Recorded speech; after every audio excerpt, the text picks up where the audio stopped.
Good morning student. आज बात करते हैं क्लास 12th जीव विज्ञान अध्याय 2 चैप्टर नंबर 2 पुष्पीय पादपों में लैंगिक जनन, sexual reproduction in flowering plant. इसमें हमने पुष्प के बारे में हमने पढ़ लिया था। पुष्प क्या होता है, पुष्प का निर्माण कैसे होता है और पुष्प की संरचना हमने पढ़ ली थी। अब हम बात करते हैं पुष्प का जो नर भाग है उसके बारे में बात करेंगे। पुंकेसर या पुंकेसर के बारे में हम बात करेंगे। पुंकेसर को इंग्लिश में कहा जाता है स्टेमन, लघु बीजाणुपर्ण या हम इसको कहेंगे। तो जो पुंकेसर है, पुंकेसर पुष्प में नर जनन अंग होता है और इसके दो भाग होते हैं। एक भाग जो ये वाला भाग है इसको कहा जाता है परागकोश या एंथर, जिसके अंदर परागकण होंगे। क्या होंगे इसके अंदर? परागकण होंगे। और ये जो भाग है एक डंडी के समान संरचना होती है इसमें, जिसको पुतंतु या फिलामेंट कहते हैं। क्या कहते हैं? पुतंतु या फिलामेंट कहते हैं। ये जो फिलामेंट है या ये पुतंतु है, ये पुष्पासन से जुड़ा हुआ रहता है और यह पुष्पासन से ऊपर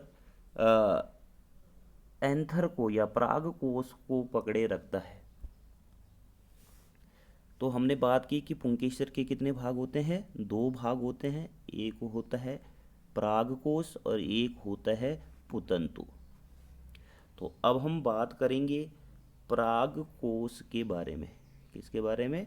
परागकोश के बारे में। तो ये तुम्हें दिख रहा होगा यहाँ डायग्राम कि ये एक पुष्प है और इस पुष्प में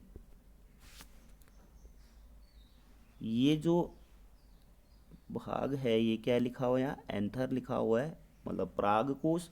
और ये उसका फिलामेंट है जो यहाँ पुष्पासन से जुड़ा हुआ है। कहाँ जुड़ा हुआ है? पुष्पासन से जुड़ा हुआ है। और ये पुष्पासन से जुड़ा हुआ रहता है और ऊपर एक इसको एंथर को पकड़े हुए रखता है, या फिर हम कहेंगे परागकोश को क्या है, ये पकड़े हुए रखता है। तो अब हम बात करते हैं परागकोश के बारे में। किसके बारे में बात करेंगे? परागकोश के बारे में हम बात करेंगे। तो जो ये परागकोश है या एंथर, इसका तुम्हें यहाँ एक डायग्राम दिख रहा होगा। ये जो भाग है ये क्या है? परागकोश। और ये क्या है? पुतंतु। ये भाग क्या है? परागकोश है और ये क्या है? पुतंतु है।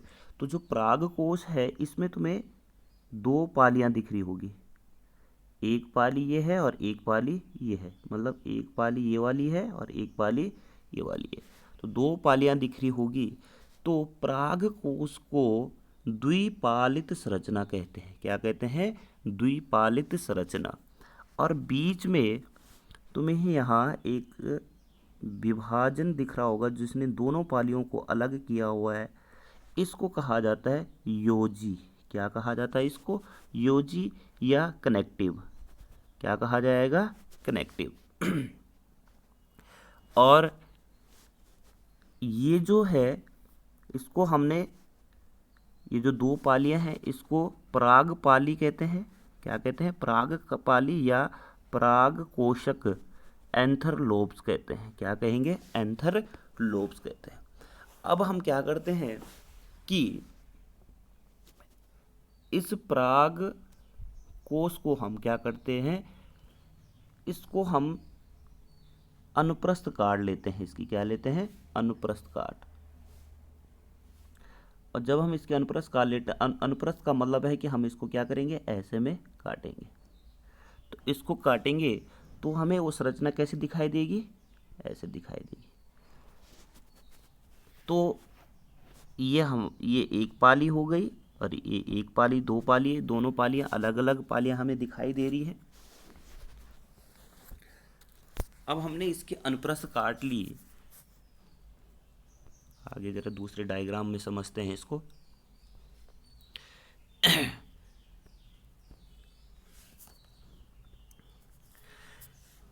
इसको हमने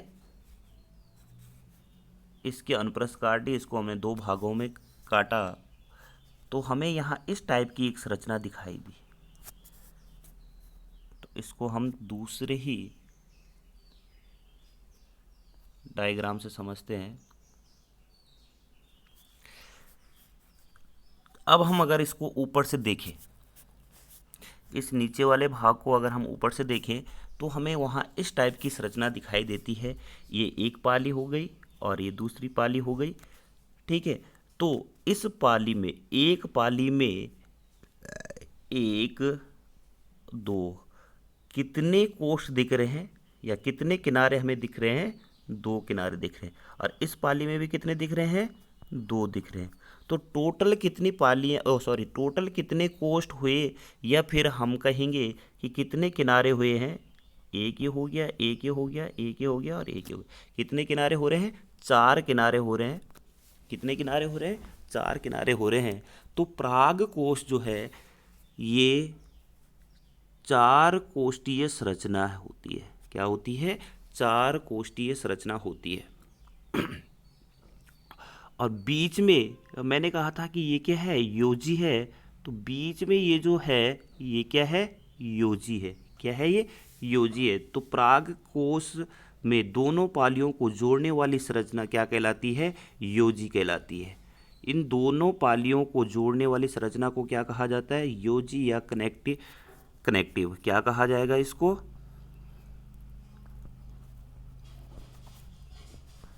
कनेक्टिव। क्या कहा जाएगा? कनेक्टिव। और जो ये योजी है, ये योजी मृदुतक या पैरेनकाइमा से बनी होती है। मृदुतक उतक से बनी होती है, या फिर हम कहेंगे इंग्लिश में क्या कहा जाता है मृदुतक को? पैरेनकाइमा। पैरेनकाइमा से क्या होती है? बनी होती है। तो हमने इसमें दो चीज़ें अभी तक हमने पढ़ी है कि पराग कोश जो है वो क्या होती है? द्विपालित संरचना होती है। दूसरा, पराग कोश जो है इसमें कितने कोष्ठ होते हैं? चार कोष्ठ होते हैं। तो हम इसको कहेंगे कि जो पराग कोश है वो चार कोष्ठकीय संरचना होती है। अब हम बात करेंगे इसके एक कोष्ठ है, पराग कोश का जो क्या है एक कोष्ठ है, उसको क्या कहा जाता है? पराग कोश के एक कोष्ठ को कहा जाता है लघु बीजाणुधानी या माइक्रोस्पोरेंजियम। क्या कहा जाता है? लघु बीजाणुधानी। तो एक परागकोश में चार लघु बीजाणु क्या होती है? चार क्या होती है? लघु बीजाणुधानी होती है। अब जरा हम इधर देखेंगे इस डायग्राम में कि जो एक कोष्ठ है, इस एक कोष्ठ को क्या कहा गया है? लघु बीजाणुधानी।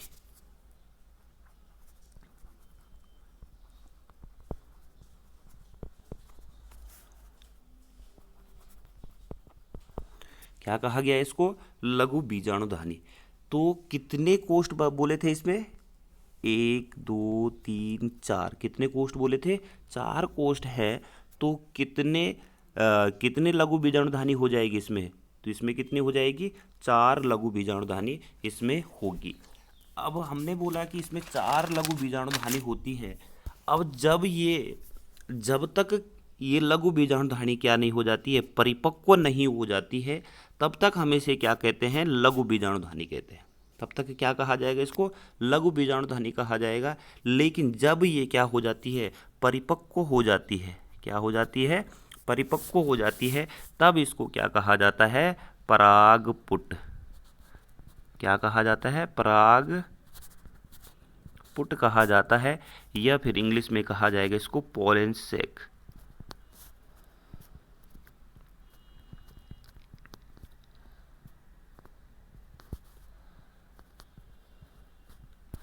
क्या कहा जाता है इसको? पोलन सैक कहा जाता है।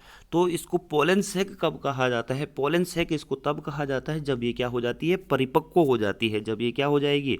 परिपक्व हो जाएगी, तब हम इसको पोलन सैक कहेंगे या परागपुट कहेंगे।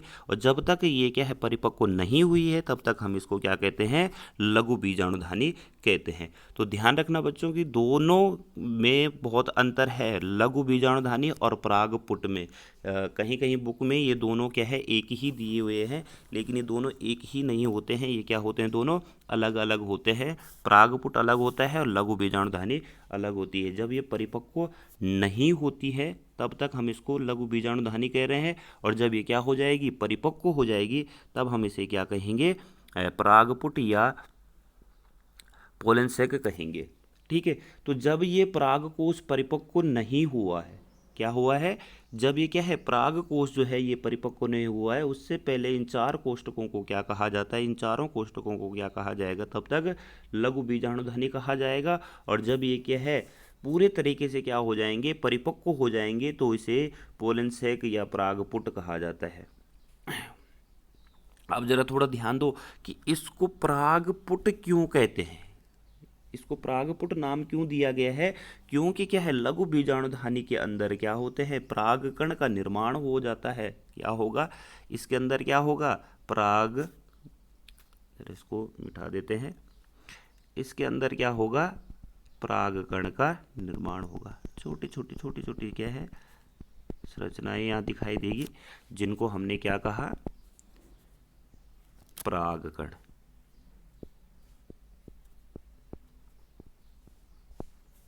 क्या कहा इनको? परागकण। तो जब क्या है? लघु बीजाणुधानी के अंदर परागकण का निर्माण हो जाएगा, तब लघु बीजाणुधानी को हमने क्या कहा है? परागपुट कहा है। क्या कहा है? जब किसका निर्माण हो जाएगा? परागकण का निर्माण हो जाएगा, तब हम इसको क्या कह रहे हैं? लघु बीजाणुधानी को हम क्या कह रहे हैं? फिर परागपुट। जब तक इसके अंदर परागकण नहीं बने हैं, तब तक हम इसको क्या कह रहे हैं? लघु बीजाणुधानी। मतलब परिपक्व होने का मतलब क्या है? कि परागकण का क्या हो जाएगा? इसके अंदर निर्माण हो जाएगा, तब हम इसको क्या कहेंगे? क्या कहेंगे? परागपुट कहेंगे। तो जब तक परिपक्व हो जाती है, तो तब इसे हम क्या कहते हैं? परागपुट कहते हैं। तो बच्चों, आज हमारा ये पराग कोश कंप्लीट हो चुका है। अब हम बात करेंगे कल इसके लघु बीजाणुधानी की संरचना के बारे में। लघु बीजाणुधानी तुम्हें पता हो गया कि लघु बीजाणुधानी क्या होती है? लघु बीजाणुधानी क्या होती है? कि एक कोष्ठ को क्या कहा जाता है? लघु बीजाणुधानी कहा जाता है। तो कितने परागकोश में कितने लघु बीजाणुधानी होगी? 4। तो जो एक कोष्ठ दिख रहा है उसमें, उसको हमने क्या कहा है? एक लघु बीजाणुधानी कहा है। तो कल हम इसमें क्या करेंगे? लघु बीजाणुधानी की संरचना के बारे में पढ़ेंगे। Thank you. Have a nice day.